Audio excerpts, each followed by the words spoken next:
Cette semaine, dans Carnet de santé, qu'est-ce que le somnambulisme et que faire en cas de crise? Nous vous apportons des éléments de réponse. Le docteur Mohamed Nacho, médecin en Tanzanie, fournit quelques éclaircissements sur ce trouble du sommeil peu connu. L'OMS affirme que la variole du singe ne constitue pas pour l'instant une urgence mondiale de santé publique. Enfin, une nouvelle avancée technologique permet de surveiller son état de santé à tout moment. C'est dans cette édition de Carnet de santé.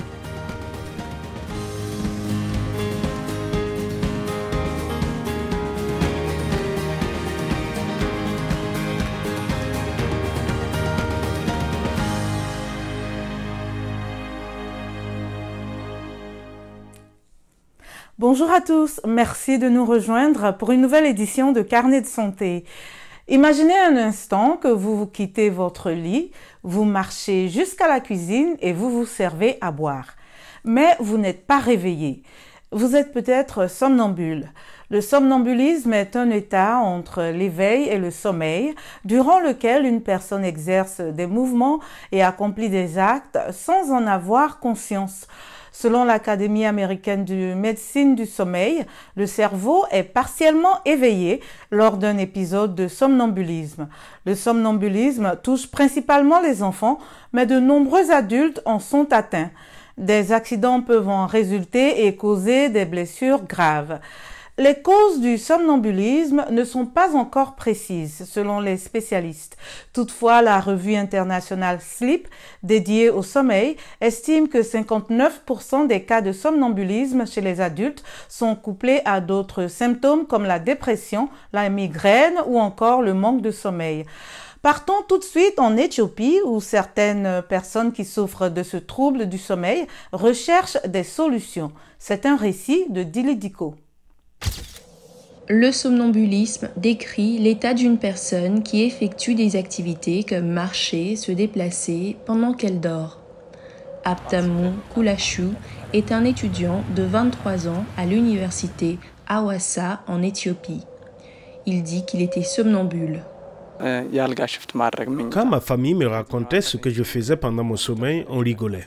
Parfois, je me réveillais dans un lit différent de celui dans lequel je m'étais endormi. Et quand je leur demandais s'ils m'avaient déplacé, ils me disaient que je faisais du somnambulisme. Je pensais que c'était lié à l'insomnie ou à un excès de sommeil. Nous n'avons jamais vu cela comme un problème de santé. Des recherches menées par l'école de médecine de l'université Stanford ont conclu que 3,6% des personnes ayant participé à une étude d'une durée d'1 an aux États-Unis ont connu des épisodes de somnambulisme. Parmi les individus suivis, 30% ont déclaré avoir été somnambules pendant l'enfance ou l'adolescence. Il ne m'est rien arrivé, mais je connais une personne dans mon quartier qui est décédée pendant un épisode de somnambulisme. Lorsque les gens ne sont pas conscients de ce qu'ils font pendant leur sommeil, ils peuvent se mettre en danger sans le savoir, en essayant par exemple d'allumer la gazinière pour faire à manger ou en marchant dans la rue. Je ne suis plus somnambule, mais ça m'arrivait souvent avant. Mon somnambulisme inquiétait beaucoup ma grand-mère. Du coup, elle fermait la porte de la maison avec plusieurs serrures afin que je ne puisse pas partir au milieu de la nuit. Les experts recommandent de mettre en place d'autres précautions et mesures de sécurité, comme cacher les clés de la voiture et mettre les objets pointus et tranchants hors de portée. Beaucoup de membres de ma famille pensaient que mon somnambulisme se produisait parce que j'étais ivre, mais ce n'était pas le cas. Une étude publiée en ligne par la Bibliothèque nationale de médecine a conclu qu'il n'y a aucune preuve directe démontrant que l'alcool déclenche le somnambulisme. Les experts disent qu'il existe un lien entre certaines pathologies et le somnambulisme, tels que les migraines et l'apnée du sommeil. Certains médicaments listent aussi le somnambulisme en effet secondaire, mais les chercheurs se demandent si c'est la maladie qui est à l'origine du somnambulisme ou le traitement qui en est la cause. Le docteur Nacho Mohamed Abdallah est médecin à l'hôpital national de Muhimbili à Dar es Salaam en Tanzanie. Il nous en dit plus sur le somnambulisme et ce qui peut être fait.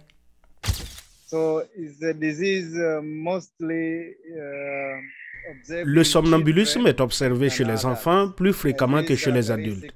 Le malade peut se réveiller pendant la nuit et s'asseoir consciemment sur son lit avec un regard fixe ou exercer une activité physique comme se promener, manger, crier ou même quitter la maison et conduire car il y a un manque de sensibilisation.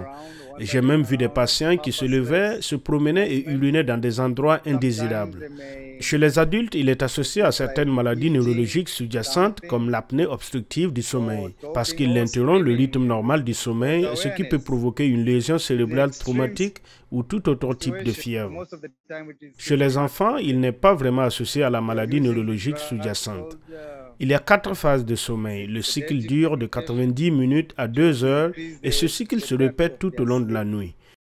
Les stades 1 à 3 sont des mouvements oculaires non rapides et le stade 4 est un mouvement oculaire rapide ou sommeil paradoxal. Votre cerveau est presque aussi actif pendant cette phase que lorsque vous êtes éveillé, mais le somnambulisme a tendance à se produire avant le sommeil paradoxal. Vous pouvez réveiller quelqu'un qui est somnambule et c'est parfois nécessaire car il peut être impliqué dans une activité physique dangereuse. À ce moment-là, vous devez être très doux pour ne pas provoquer de terreur. Ce n'est normalement pas conseillé car il vaut mieux simplement les guider pour qu'ils retournent dans leur lit. Il n'y a pas de données claires. Ici en Tanzanie, ces patients sont très sporadiques et ce n'est pas un trouble courant. L'un des moyens de le traiter chez les adultes consiste à utiliser des médicaments sédatifs pour augmenter la profondeur de leur sommeil, comme le Valium. Il y a d'autres changements de style de vie qu'on peut faire, comme l'amélioration de l'hygiène générale du sommeil, la création d'un bon environnement et le type de matelas adapté. Il y a quelques ajustements comportementaux, comme ne pas boire trop d'alcool la nuit ou trop de caféine également. Ceux-ci peuvent interférer avec les étapes normales du sommeil. Et il faut s'assurer que l'environnement dans lequel le malade se trouve est un environnement sûr.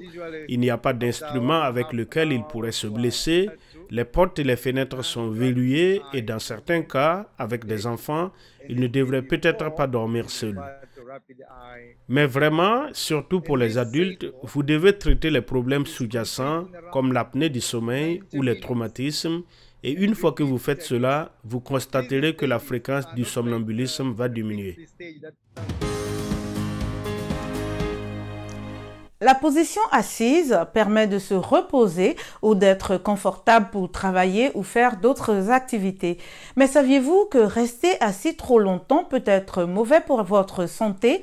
Selon les experts, maintenir une position assise pendant longtemps peut entraîner une thrombose veineuse profonde, une condition médicale qui survient lorsqu'un caillot sanguin se forme dans une veine profonde, généralement dans une jambe. Ces caillots peuvent se détacher et se loger dans les poumons pour former une embolie pulmonaire qui peut être fatale. Voici quelques conseils des experts pour réduire le risque de développer des caillots sanguins lorsque vous êtes assis. Si vous êtes assis pendant longtemps, faites des flexions avec les pieds en pointant vos orteils vers le haut et vers le bas en recommençant autant de fois que vous le pouvez.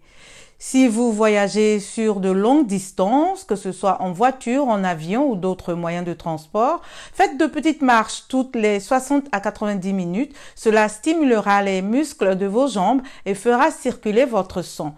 La déshydratation est un risque important de thrombose veineuse profonde. Par conséquent, buvez assez d'eau afin de rester hydraté. Plus de 4000 cas de variole du singe ou monkeypox ont été signalés dans le monde dans au moins 50 pays depuis le début du mois de mai, selon les centres américains pour le contrôle et la prévention des maladies. Cependant, l'Organisation mondiale de la santé, l'OMS, a annoncé récemment que l'épidémie de la variole du singe ne constituait pas pour le moment une urgence de santé publique de portée internationale. Le Dr Mary Stephen est administratrice technique au bureau régional de l'OMS pour l'Afrique. Elle nous en dit plus. L'urgence de santé publique de portée internationale est un événement extraordinaire, tel que défini par les réglementations sanitaires internationales, qui expose les États à un risque de transmission, en particulier au voyage, de toute menace potentielle pour la santé publique. Ainsi, le comité d'urgence s'est réuni la semaine dernière et a informé le directeur général que l'épidémie actuelle de variole de singe dans plusieurs pays ne constitue pas encore une urgence de santé publique de portée internationale. Selon le mécanisme du règlement sanitaire international, par exemple, s'il y a une évolution, vous pouvez convoquer un autre comité d'urgence pour examiner les données disponibles et conseiller à nouveau. Cela ne signifie pas non plus aucune action. Les pays ont été appelés à prendre des mesures pour s'assurer qu'ils sont vigilants dans la surveillance. Beaucoup de surveillance des cas, la capacité du laboratoire à confirmer ces cas, la recherche des contacts et aussi la prise en charge de ceux qui sont malades et s'assurer que la population est impliquée dans l'engagement communautaire. Cela passe par la communauté afin que les gens comprennent comment la maladie se propage et comment ils peuvent se protéger.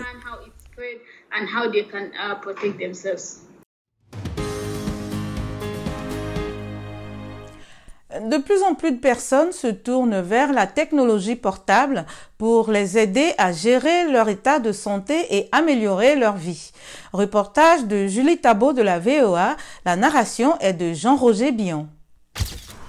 Fred est un jardinier passionné, un passe-temps dont il tire davantage profit ces derniers temps, maintenant que son diabète est sous contrôle. Avant, quand j'utilisais une bandelette, j'étais plus inquiet sur l'évolution de la maladie. Maintenant, je sens que non, je peux contrôler mon diabète. Cela me rassure.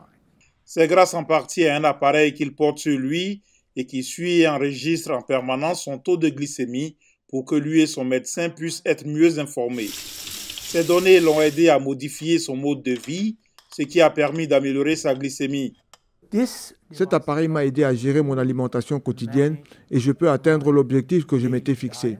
Un nombre croissant de personnes comme Fred se tournent vers les dispositifs portables pour gérer leur santé, pour suivre leur régularité de marche ou simplement pour surveiller leur vie. J'utilise mon Apple Watch pour vérifier mes pas, mon rythme cardiaque et mon niveau d'activité générale. Les utilisateurs peuvent partager ces données avec leur médecin. Je peux obtenir une analyse de la démarche à partir de votre iPhone et en plus, je peux détecter les chutes à partir d'une Apple Watch. Et en une semaine, j'obtiens le même échantillon que celui que j'obtiendrais normalement en un an. Cela change donc vraiment notre façon de voir, de prévenir les mauvais résultats et de gérer notre population. Pour de nombreuses personnes, la confidentialité et la sécurité de leurs données de santé sont une préoccupation. Nous voulons pouvoir disposer de données fiables et sécurisées du point de vue de la protection des patients. Le dispositif de Fred est constitué d'un capteur qui se fixe sur son corps. Il entre un code dans son smartphone et les données sont transférées via un émetteur. Quand vous avez constamment quelque chose à cœur, votre tension artérielle ou votre glycémie, vous êtes constamment obsédé. Avec ce dispositif, cette obsession n'a plus lieu d'être. Des technologies sont à l'étude aujourd'hui qui seront encore moins intrusives avec la capacité de recueillir discrètement les données de santé par le biais d'appareils comme les montres et téléphones intelligents, d'après le docteur Milani. La technologie idéale est quelque chose qui est complètement passif. Je n'ai même pas besoin de savoir comment faire quoi que ce soit. Elle se contente de le faire en coulisses, puis elle me prévient ou la personne que je désigne dès qu'il y a un problème dont je devrais me préoccuper. C'est une bonne nouvelle pour Fred qui préfère passer moins de temps dans les cliniques et plus dans son jardin. Notre émission tire à sa fin.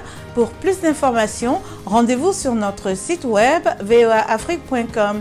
Vos questions et réactions sont toujours les bienvenues sur la page Facebook de VOA Afrique. Vous pouvez aussi me suivre sur Twitter, @linormoudou. Merci de votre fidélité à Carnet de santé. D'ici la semaine prochaine, portez-vous bien. À bientôt.